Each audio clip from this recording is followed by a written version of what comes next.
आज मैं आप लोगों को बताऊंगा 7.62 mm SLR के बारे में। SLR मतलब सेल्फ लोडेड राइफल के बारे में। आप लोगों को राइफल कैसे खुलती है और कैसे जुड़ती है, ये चीज़ क्यों ज़रूरी है, ये समझना ज़रूरी है हर कैडेट के लिए।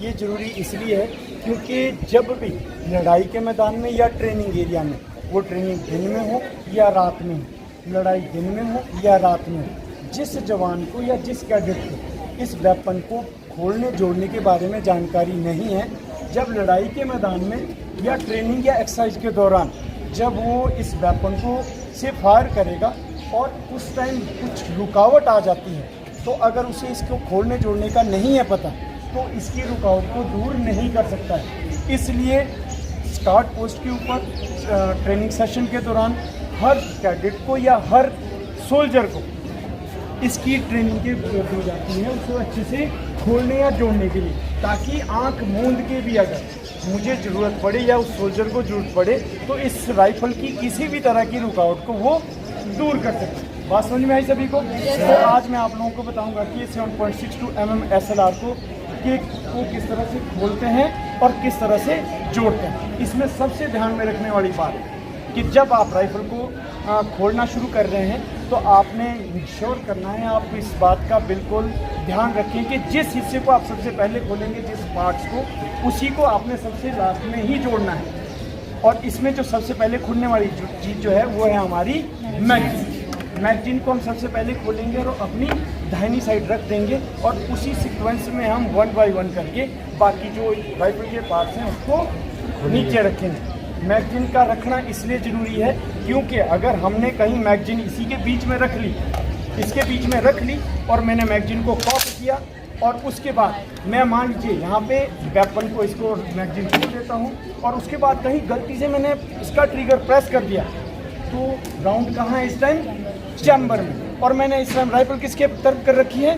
कैडेट या सोल्जर की तरफ। तो जाने अनजाने और अगर मैंने कहीं ट्रिगर प्रेस कर दिया तो गोली हिट हो जाएगी। इसलिए हमेशा इंश्योर किया जाता है कि सबसे पहले मैगजीन बाहर निकले और उसके बाद राइफल कितनी बार कॉक की जाए? 2 बार। उसकी क्या वजह है?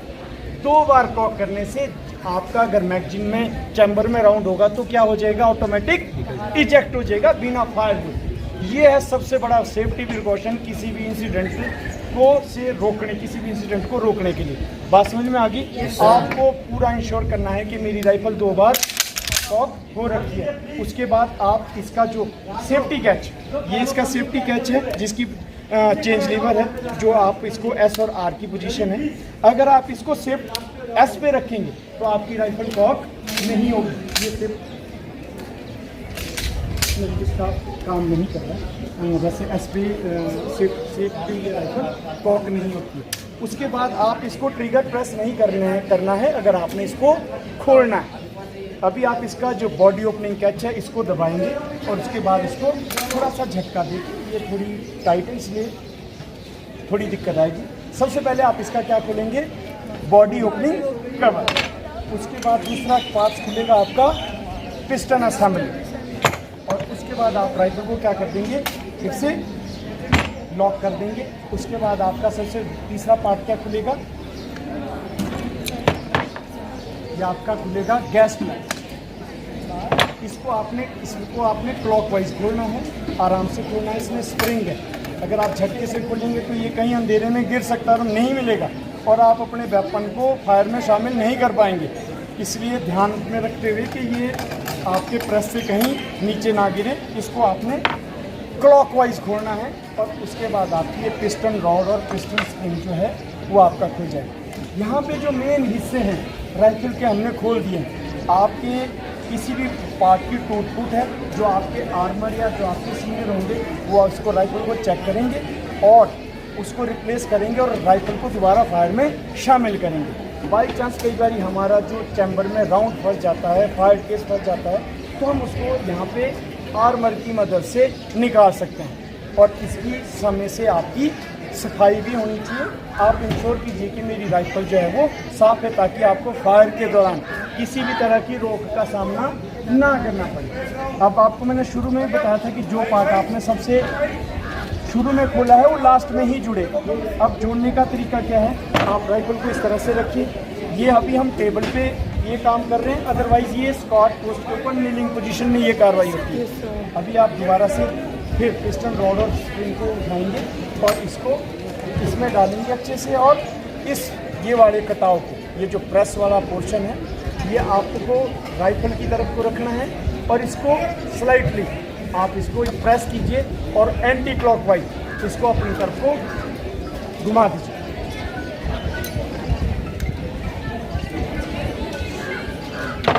ओके, ये आपका इस तरह से जो इसका पोर्शन है ये इस तरफ आ जाएगा।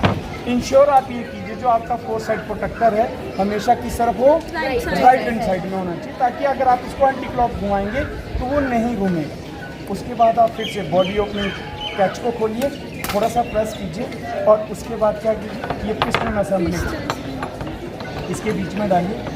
आप लोगों ने इंश्योर करना है कि जब आप फायर करें तो इसमें तेल, जब हम इसको बोथ में रखते हैं तो तेल ज़्यादा लगा होता है, लेकिन जब आप इस अपने वेपन को फायर में शामिल कर रहे हैं तो आपके जो पुर्जे हैं राइफल के और जो आपकी बैरल है उसमें तेल की मात्रा बिल्कुल कम हो।